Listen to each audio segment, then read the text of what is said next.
And welcome back to Coaching with the Bible. This is episode 131, season 3, episode 22. The portion of the week, Vayakhel-Pikudei, we complete the book of Exodus, the second book of the 5 books of Moses, for the third time together. We have a special portion at the end called HaChodesh, which is introducing us, reminding us that the holiday of Passover is almost upon us. I hope you had a great week. I can only hope your week was better than Edwin Diaz, the closer for the New York Mets, who blew out his knee this week and is out for the season. And therefore, if you're a Mets fan, all hope is already lost and the season hasn't yet started. But I hope your week was better than that. I really do. I had a great day today just to start off the day. Ran my first 5K today. Ran with 2 of my children. It was awesome. It was awesome to run with them. It was awesome to run 5K in Jerusalem among thousands of other people. And it was awesome to have finally actually run a race that, let's call it counted. I didn't win anything other than having finished. And that for me is a massive breakthrough. So a little kudos to myself. I'm proud of myself. I'm proud of my kids who had the chance to run today and be a part of it. And really energizing experience. Because for a long time, the truth is for me that was a block for me. The idea that I could run it all, let alone any distance, even 5K, which I know is not 10K, it's not a half a marathon, it's not a marathon, it's not an ultra, it's not any of those things yet, but it is something. And so having registered and having, practiced and prepared to a degree, and then run that distance today, again, a short distance, but that distance in and of itself is, I would say, a mild accomplishment and a good breakthrough for something that I had been thinking about and questioning about myself for a long time. Which brings us to the topic of the week. Questions.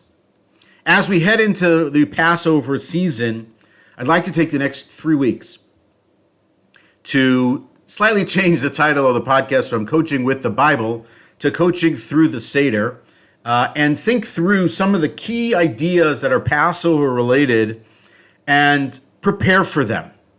Because I'll admit that I am annually reminded in my own head of a question that was asked of me by a congregant, which I may have mentioned here in the podcast over year 1 or year 2.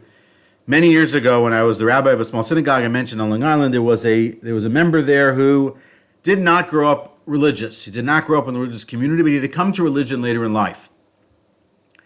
And he stressed about the night of Passover at the Seder because his children were far more Jewishly educated than he ever was or would be. And so when he felt that he had this role, responsibility to lead the conversation at the Seder, he was ill-equipped. And he asked me, how do I, as a person without an education, lead that conversation and not be led by my children? I don't think I had a particularly good answer for him at the time, but I thought about it over years and have come to some ideas, and it raises some powerful additional questions. And so I thought to start off, when we think about the holiday of Passover and we think about anything really, is the power of good questions, the value of good questions. One of the things that I really enjoy about the work that I do in coaching is that I mostly get to ask questions. Not probing questions or questions that are unrelated or ill-advised, but questions that elicit interesting answers, that elicit good conversation, that perhaps change a perspective. And then amazingly, things happen based on, I feel like, the questions that are asked and the answers that are given. And so for a minute here, think about for yourself, perhaps in your life, or even in the last 3 to 4 weeks, maybe small, shrink it down a little bit. What's the most interesting or profound question someone has asked you over the last month?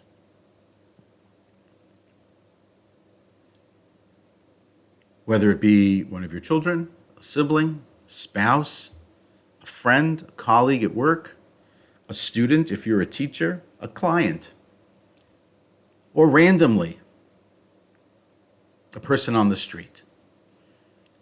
What's the most profound question that they've asked you? Or flip it over. You have a lot of conversations day to day, week to week. What's the most interesting question that you asked somebody else? And then consider what the result of that question was. So it's fun to have the opportunity to meet people and just ask them questions about their work and about success and about where they want to go and what their concerns are. And I get to ask a lot of really, I don't think complex questions, but questions that I often believe lead to profound answers and in some cases, profound transformation for people. And so the power of questions and the art of asking good questions and the practice of getting better at asking good questions is a deep one. And it's crucial at this time of the year in particular because the holiday of Passover and that night at that event, that gathering, the Seder, the impetus for the entirety of the conversation and the telling and the retelling and the reliving of the story of the Exodus is ignited and powered by questions.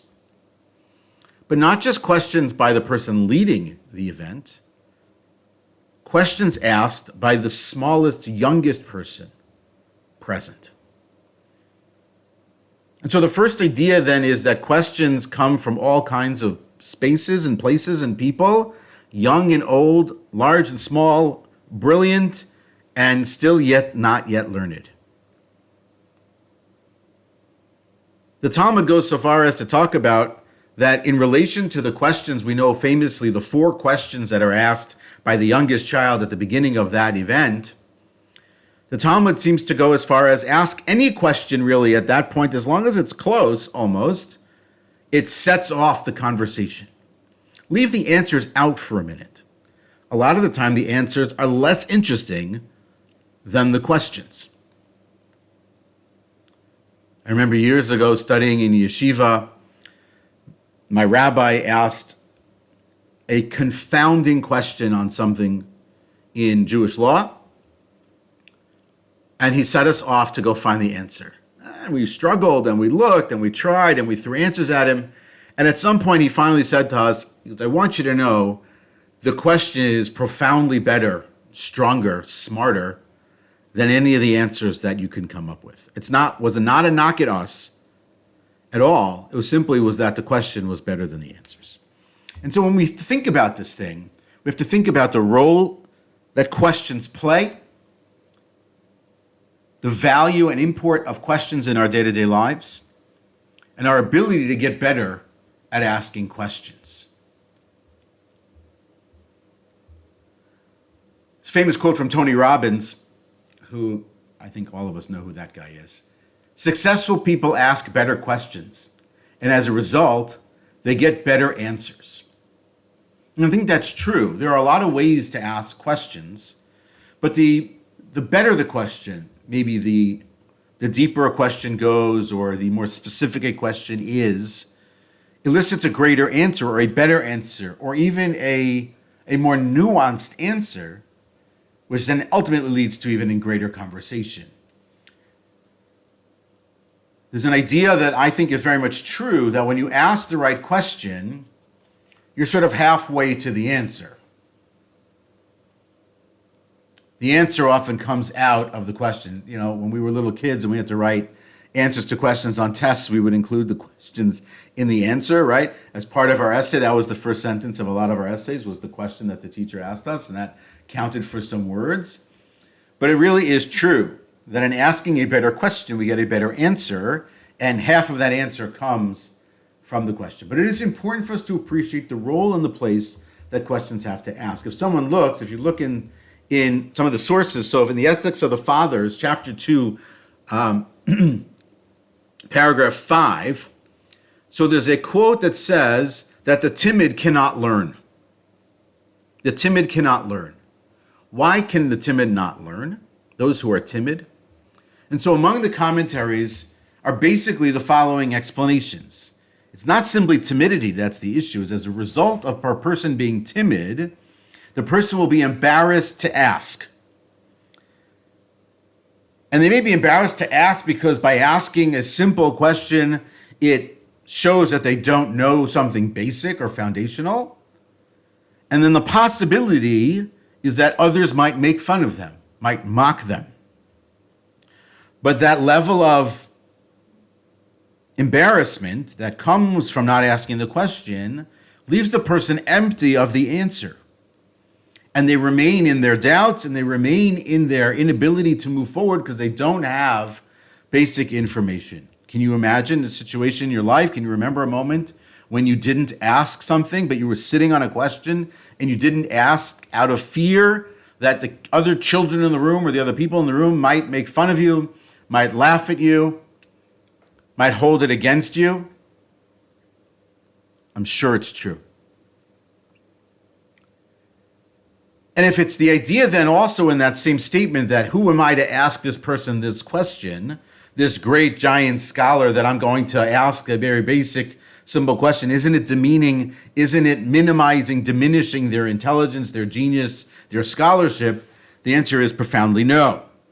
How else does a person grow and learn, become more intelligent, more knowledgeable, if they are not able or not comfortable asking questions? There was a teacher that I had in high school. I started to use this when I started to teach, and I was shocked that I did it. But he would always say,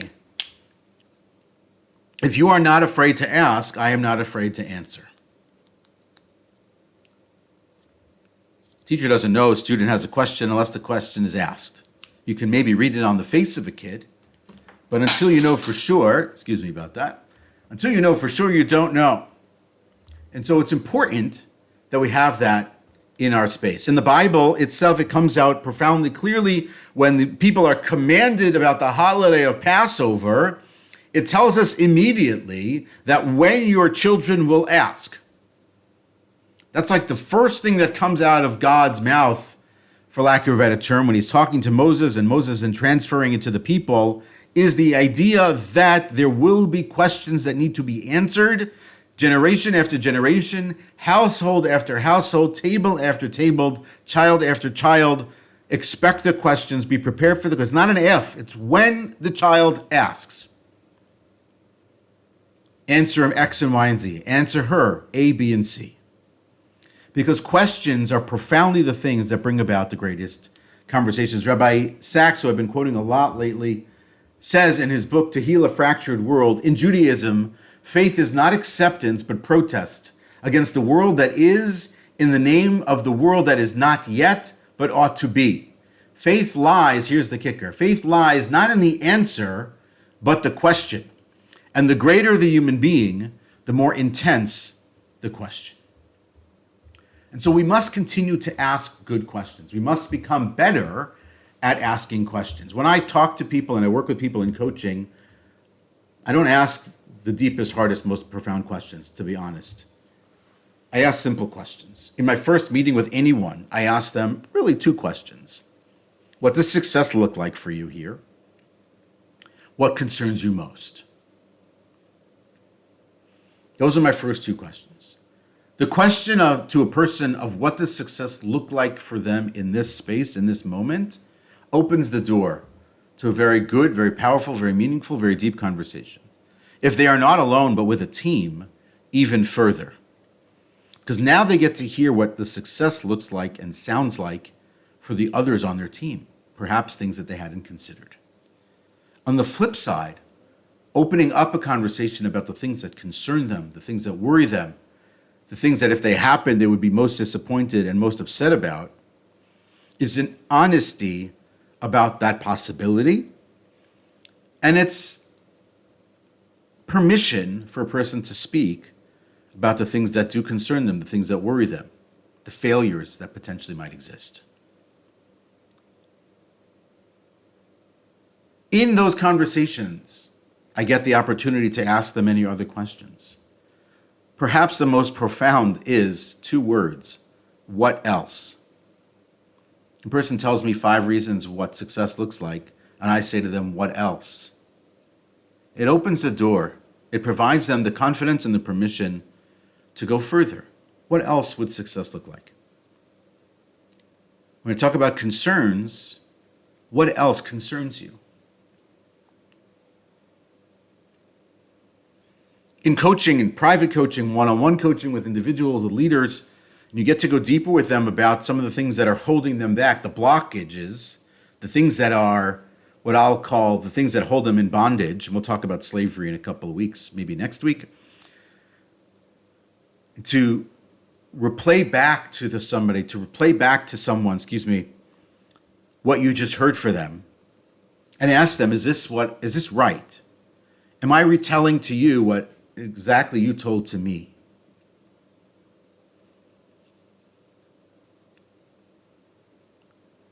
It's power. The results, the things that come out as a result of people having answered profound questions, sort of fought through and dealt with difficulty in a question, leads them to profound breakthroughs. In other places in the Bible, we have those moments as well. Moses asks some very deep and powerful questions of God. Abraham also. Moses perhaps asked the most, difficult question of all. Why do bad things happen to good people? Confounding. But when we allow ourselves the ability to ask every question, to question everything, so now we're moving into a deeper space, in a deeper situation. There's an article in Harvard Business Review that asked basically what are the main characteristics of great questions. And so they came up with 3. A great question should demonstrate that you're thoroughly prepared for the conversation. Instead of simply saying, how's business doing, the article says, that's a simple question. Ask, I've read that one of your main competitors announced an aggressive expansion into Latin America. I'm curious to better understand how that influences your firm's strategy to increase market share in Brazil as depicted in your annual report. That is a far better question, right? So the first thing is that it shows that you're prepared. The second thing that they talked about in the art of asking great questions, a great question illustrates the expertise you bring to the table without showing it off. And the third thing in the article that it talked about in terms of a great question invites others to deepen or broaden their thinking and challenge held beliefs. I find that often is the case with coaching. The basic questions, the simple questions, challenge the things that people think, the things that people hold dear, the excuses, explanations, the blocks, the mindsets, the baggage, everything. But the great question is an unlock. And so it's on us then really to learn how to ask more questions, better questions, stylistically more appropriate questions, and really learn step by step the sequence of building up questions. Is it some sort of style that goes one question, the Socratic method, one question that leads to the next question, that leads to the third question? That's certainly possible. Do they need to be more open-ended? Are my questions too close-ended? Am I forcing an answer rather than opening it up to a lot of people? The power of the question then gives us the space to elicit and provide the platform and the opportunity for somebody to open up and give a profound answer. Something that they never thought of, something they never considered, and then the opportunity to be different, perhaps be better, and to go further. And so here then is exactly what it is that we're trying to do. And the idea that we're trying to go as we continue to learn and grow, we're never done asking questions. We're never done because the answers that we get, that we find, that we research, that we come up with, that we create, that we innovate allow us to go further. The unanswered questions, the questions that are confounding us, that have not yet been answered, are not threats to us. They're challenges. And so the homework then is, as you go into the holiday season specifically, I'm going a little long this week, I apologize, and I know it's late. As you go into the holidays, you go into that moment, as you go into that Seder, put yourself in a position, it's a teachable moment, but it's also what I'll call a coachable moment. And it's a questioning moment, the opportunity to allow everyone at the table to ask more questions, to ask deeper questions, to refine and retool the questions that they're already asking. And perhaps the way to do that, as an assignment, is to choose one portion of the story, and you can do this really not at the Seder or not in Passover, but any time, an article that you're reading with someone, a book that you shared with your children, is to pick a scenario in that story and to go deep. Don't worry about the answers. Don't even worry about the outputs at the end of that. Focus on the questions. Ask the questions. Continue to ask the questions. And appreciate that as much as we're not talking about answers and we want answers, answers have no place to go. There's a great quote that without a good question, a good answer has no place to go. So provide the format and the forum and the floor for the great question and allow the great answers to come. Ask the what's, ask the how, ask the when, ask the why. Be more profound with the manner in which you ask the questions and assume then that the answers will reveal themselves. To finish with a quote from Lou Holtz. Lou Holtz was a football coach for many, many, many years. Fascinating coach, super interesting person. And he said the following: I never learn anything talking. I only learn things when I ask questions. That is Coaching with the Bible for this week. See you next week as we go deeper into our studies and our work and coaching as we prepare for the upcoming holiday in Coaching with the Seder Part 2 next week. Have a good one.